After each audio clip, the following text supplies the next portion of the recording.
આજથી નવરાત્રીનો પહેલો દિવસ છે ત્યારે ગરબા આયોજકોને જાણે કમાઈ જ લેવું હોય તેવા દ્રશ્યો સામે આવ્યા। અમદાવાદમાં 2 દિવસ પહેલા જ પ્રી નવરાત્રી જે છે તે શરૂ થઈ ગઈ હતી ત્યારે સિંધુ ભવન રોડ પર આવેલ RM પટેલ ફાર્મ હાઉસના જે ગરબા આયોજકો છે તેમને જાણે અમદાવાદીઓ પાસેથી કમાઈ જ લેવું છે તેવા દ્રશ્યો સામે આવ્યા। આ ગરબા આયોજકોને પ્રજાના પૈસે જાણે અત્યારે કમાવવું જ છે અને તેમની લાલિયાવાડી જે છે તે સામે આવી।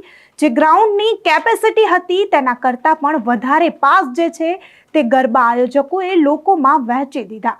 ત્યાં ભીડ એટલી ઉમટી ગઈ કે ત્યાં ધક્કામુક્કી સર્જાઈ અને ફાર્મ હાઉસની અંદર તો ઠીક છે પરંતુ બહાર પણ એટલી જ ભીડ જોવા મળી। ટ્રાફિક પણ ત્યાં સર્જાયું। ત્યારે જો કોઈ મોટી સમસ્યા સર્જાય તો તેનું જવાબદાર અહીં કોણ? ત્યારે કિંજલ દવે પણ આ ગરબા આયોજકો છે તેમના પર પોતાનો રોષ ઠાલવ્યો। કિંજલ દવે આ ગરબા આયોજકો પર પોતાનો રોષ ઠાલવતા શું કહ્યું પહેલા તો તે સાંભળી લઈએ। હેલો, જય માતાજી અમદાવાદ। થેન્ક યુ તમારા સૌના પ્રેમ માટે।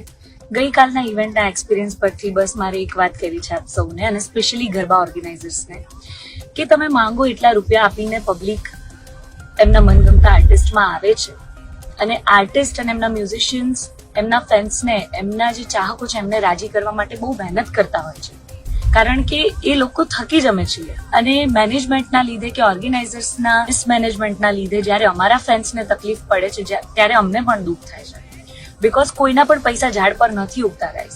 એટલે પ્લીઝ બધા જ ગરબા ઓર્ગેનાઇઝર્સને હું રિક્વેસ્ટ કરું છું કે ગાઈસ જે તમારા વેન્યુની કેપેસિટી હોય એના કરતાં ઓવરસોલ્ડ ના કરશો। કહેવાય ને કે અમુક લોકોના ખિસ્સા ભરવા માટે જે મિડલ ક્લાસ પબ્લિક છે જેના સેવિંગ્સમાંથી સારી ઇવેન્ટ સારા ગરબા કે કોઈ પણ સારા ઇવેન્ટમાં આવે છે એ લોકોનો માટે પણ તમે વિચારો। પ્લીઝ ગાઈઝ આવી રીતે ઓવરસોલ્ડ ના કરશો, મેનેજમેન્ટ પ્રોપર રીતે કરો અને આમાં આર્ટિસ્ટોનો ક્યારેય કંઈ વાંક હોતો નથી। અમે લોકો હંમેશા અમારો બેસ્ટ પ્રયત્ન કરીએ છીએ કે અમારા ફેન્સને અમે રાજી કરી શકીએ પણ આવા ઓર્ગેનાઇઝર્સના લીધે જ્યારે અમારા ચાહકો નારાજ થાય છે ત્યારે અમને પણ બહુ દુઃખ થાય છે। Guys please use your money wisely. એવી જ જગ્યાઓ જાઓ જ્યાં તમને પાર્કિંગ। તો કિંજલ દવે અહીં કહી રહ્યા છે કે તમે પૈસા ખર્ચો છો તો પછી એવી જગ્યાએ જાઓ જ્યાં તમારી માટે સલામતી હોય, તમારી માટે સુવિધાઓ ઊભી કરાયેલી હોય। આ ગરબા આયોજકો બેફામ લૂંટ મચાવી રહ્યા છે અને પોતાની મનમરજી થાય તેમ પ્રજાને અત્યારે લૂંટી રહ્યા છે।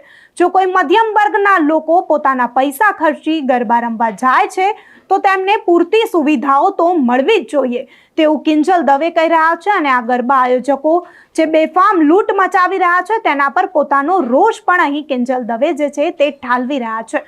લોકોને પણ કહી રહ્યા છે કે તમે પૈસા ભરો છો તો એવી જગ્યાએ જાઓ જ્યાં તમને પૂરતી ફેસિલિટી જે છે તે આપવામાં આવે, ટ્રાફિક ન સર્જાય, તમારું વાહન વ્યવસ્થિત રીતે પાર્ક કરવામાં આવે, કેપેસિટી જે છે તે લોકોની તે વ્યવસ્થિત હોય તેવી જગ્યાએ જાઓ।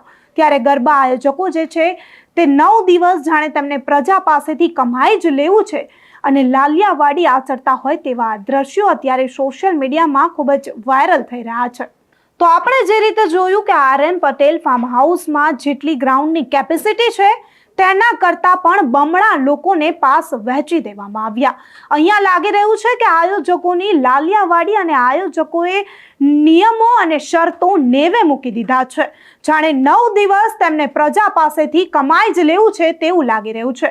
કિંજલ દવે પણ ત્યારે આ આયોજકો છે તેમના પર પોતાનો રોષ ઠાલવ્યો છે અને કહ્યું છે કે આવું ન કરવું જોઈએ। મધ્યમ વર્ગના જે લોકો છે આ નવરાત્રી દરમિયાન પોતાના પૈસા ખર્ચી આવે છે, તમારા પર વિશ્વાસ મૂકે છે તો પછી તમારે એ વિશ્વાસ પૂરો પાડવો જોઈએ। અહીંયા ગરબા આયોજકો પર પણ એ સવાલ ઊભો થઈ રહ્યો છે કે લોકો તમને જ્યારે પૈસા આપે છે તો પછી તમે યોગ્ય સુવિધાઓ પૂરી કેમ નથી પાડતા? કેમ તમે નિયમો અને શરતોને નેવે મૂકી રહ્યા છો? જો કોઈ મોટી દુર્ઘટના સર્જાશે તો અહીંયા જવાબદાર કોણ?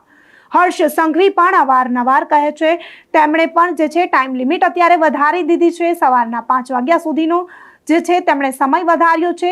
ગરબા ખેલૈયાઓ છે તેમના પણ અત્યારે ઉત્સાહ આવી ગયો છે। ત્યારે આ ગરબા આયોજકો પોતાની આટલી લાલિયાવાડી કેમ દેખાડી રહ્યા છે? ત્યારે આવા બેફામ લૂંટ મચાવનારા ગરબા આયોજકો વિશે તમારું શું માનવું છે? અને કિંજલ દવેએ જે પોતાની પ્રતિક્રિયા આપી આ ગરબા આયોજકો જે ખુલ્લેઆમ લૂંટ મચાવી રહ્યા છે તેમના પર, તો કિંજલ દવેના નિવેદન વિશે પણ તમે શું માનો છો? અમને કમેન્ટ કરી ચોક્કસથી જણાવજો। તથા અમારી ચેનલ નિર્ભય ન્યૂઝ પર લાઇક, શેર અને સબસ્ક્રાઇબ કરવાનું ભૂલશો નહીં. આભાર.